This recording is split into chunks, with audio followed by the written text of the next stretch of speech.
What's up guys, it's Jomie Hospital, that's Jomie, and I'm back!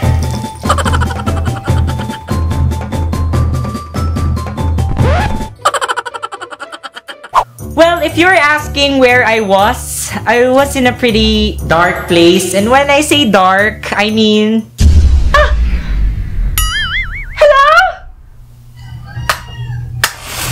I'm pretty sure I got that somewhere. Ha ha ha ha ha! Lad mo on.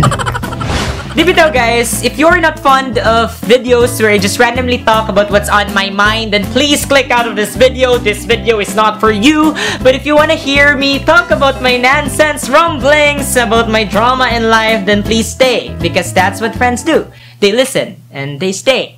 I want you to stay, never go away.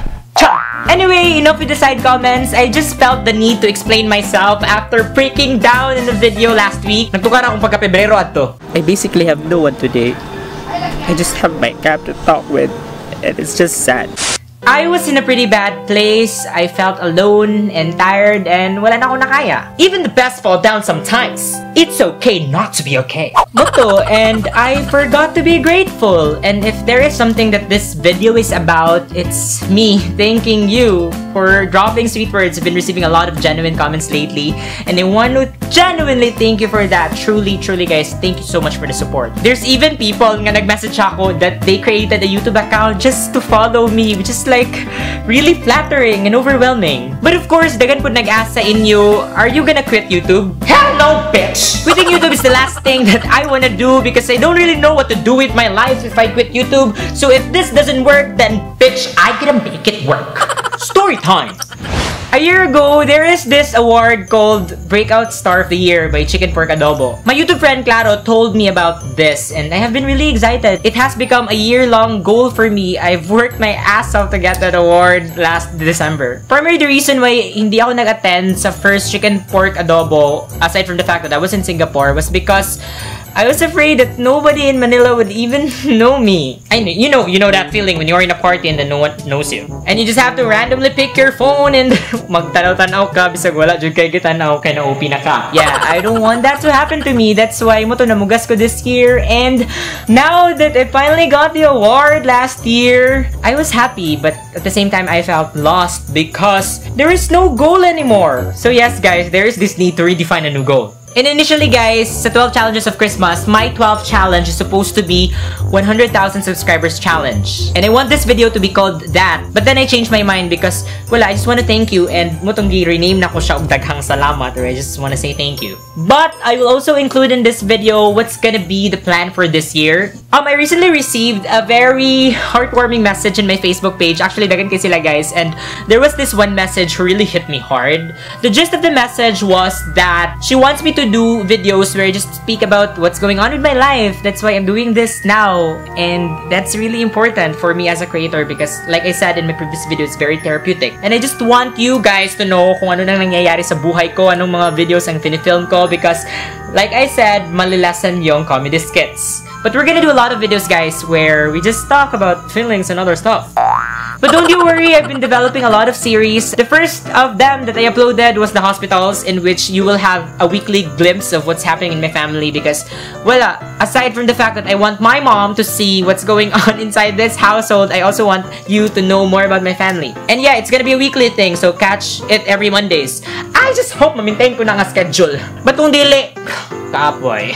Kikapoy na ko. You know what happened when I follow schedules. I just have my cat to talk with.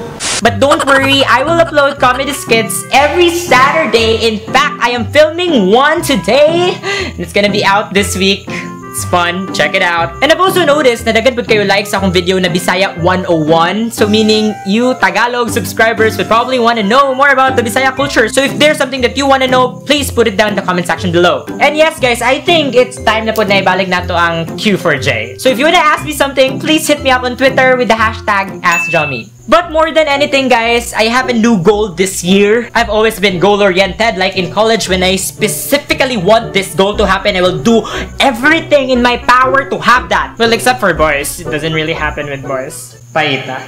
But guys, the goal this year is to reach 100,000 subscribers. I just want, now when I finally reach that, I will look into this day and sa day nga na-depress ko and my God, gamay pa kayong subscribers sana nga day. Actually, not really this year. I don't care kung ma-reach na ko na siya this year or sa pila pa na ka-years, but that's the goal as of the moment. And of course, a lot of you has been asking why dili ko ga Tagalog or something like that. You know, guys, because there are moments when the skits are funnier when it's in Bisaya. Period. But I will do my best na sa kada skit, I will put subtitles on it. But for videos like this one, I'm afraid you're gonna have to learn Bisaya language for you to understand me. Ako pa ibang adjust kahasol ba? But guys, there are people that nanawag just ako personally at that time where I was depressed, and I just want to personally point each one of them because they have become a very important support system in my life. And wala, I just want to say thank you to Jenilyn, ang first yun nga tao nga nanawag sa ako at that time. Then Mings. I just want to say thank you to my other Pinoy YouTubers, Alem, Kidi, Louie, nga nag-check jud sila kung unsan ako. Thank you, Mac, for that wonderful talk. Thank you for telling me that I've been doing well in this channel. And most importantly, ang nag-cheer up jud nako at na day. Thank you so much. I think you have really become one of the best YouTube friends I've ever had in my life. Thank you so much, RB, for calling me and for constantly asking me kung naunsan ako. I really appreciate that. Thank you. And of course, there is my close friends and my family, especially my mom. Thank you so much, guys. You have always been my support system, my family. I love you so much. Mama. Ato nga time, kapila jud ko nila gibalik-balikan sa taas kay Jomi pagkauna, but tulala ako adto di ko pa mansin. Nag-message ni si ate nako nga gikauna ang imong lechon sa Iro Jumang. I'm pretty sure na matanan lang to siya kung sa nako adto. But thank you. I appreciate it, even if sometimes I don't want to talk when I'm depressed. And of course, sa inyo tanan, guys, for the quality and genuine message that you've been sending in my channel and my Facebook page. But no to siya, guys, I think taas na kayo ni siya nga video. If you like this video, be sure to give it a massive thumbs up. Subscribe if you haven't already. Guys, I wanna know taga-asa mo, so please drop it in the comment section kung asa mo dapit. Hi, I'm Jomi from Hingoog. There. I just wanna know taga-asa ako ang mga friends dani na channel. Moto siya, guys, padayon tag Kembot. Once again, thank you for watching. This is Jomi Asta saying, no regrets, just love. Get out!